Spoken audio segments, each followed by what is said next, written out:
Hello, physiologists. Let's talk about the large intestine. So, at this point, we have gone through the mouth, esophagus, stomach, and small intestine, and we have completed the vast majority of digestion and absorption. We just have a little bit left to do in the large intestine.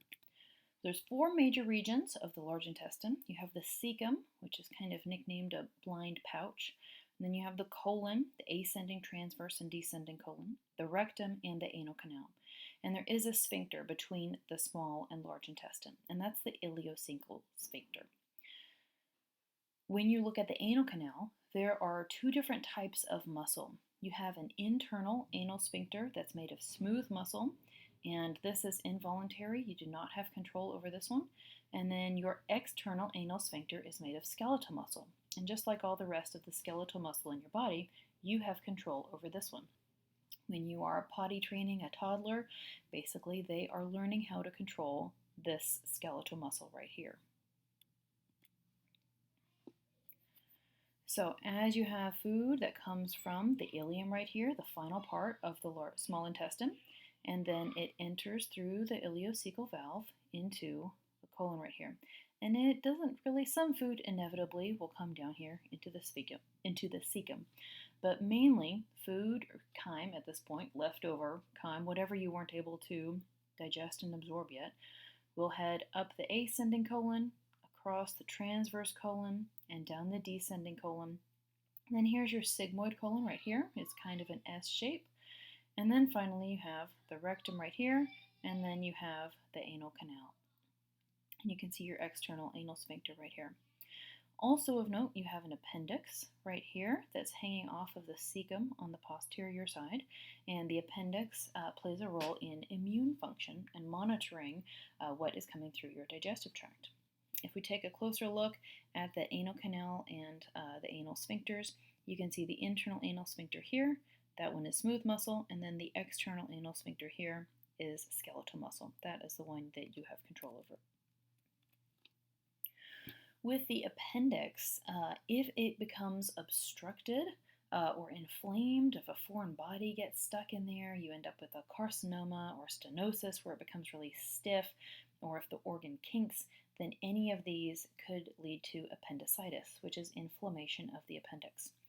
Generally, this begins with pain that is referred in the umbilical region. So it starts off near your belly button in the umbilical region, and then it makes its way over to your right lower quadrant. And then you end up with anorexia, so you're not eating, you have nausea and vomiting as symptoms. And then after several hours, you have pain in the right lower quadrant.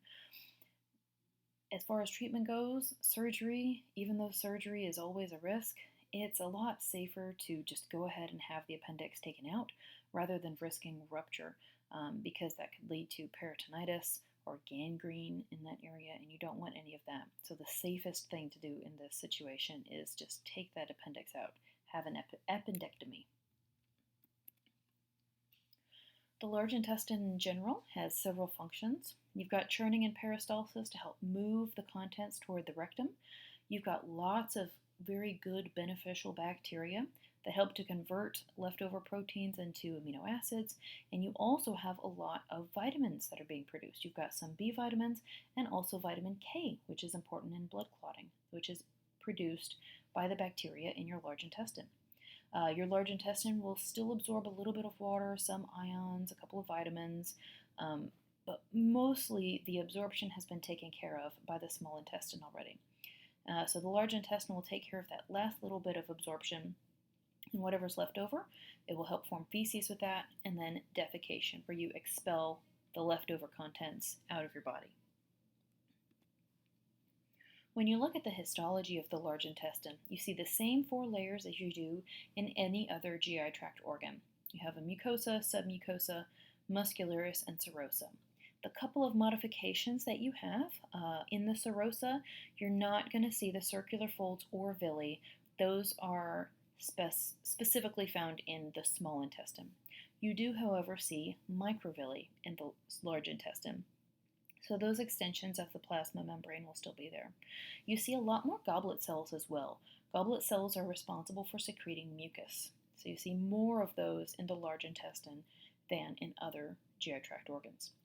The muscularis has also been tweaked a little bit. The longitudinal muscle is modified to form tinea coli, which is that long strip that looks like it's coming across the colon. You also see haustra, which are the pouches that are characteristic of the large intestine. If we take a closer look at the histology, so here in the mucosa, you can see that the epithelium dips down a little bit. You have these glands that are created. You have lots of goblet cells interspersed in here. And then you can see the other layers, submucosa, muscularis, and then finally the serosa. When you have polyps that are present in the large intestine, these are just outgrowths from the mucosa. And generally, these are asymptomatic. You don't really notice that you have them, and generally they're benign. So most of the time they don't cause cancer, but there is a risk that they could. And so after a certain age, it's recommended that you have colonoscopies relatively regularly to help check for the presence of these polyps and have them removed just in case, just to make sure that there are none that will turn into colon cancer. For mechanical digestion in the large intestine, you have haustral contraction, so those pouches will contract. You've got peristalsis, which helps to move the contents of the large intestine forward toward the rectum. And in particular, you have mass movements, which are major contractions, major peristaltic waves that help to drive the contents toward the rectum. If you consume fiber, dietary fiber helps to strengthen these contractions and also helps to soften the feces. And fiber is just indigestible plant carbohydrates, so in fruits and vegetables, grains, beans.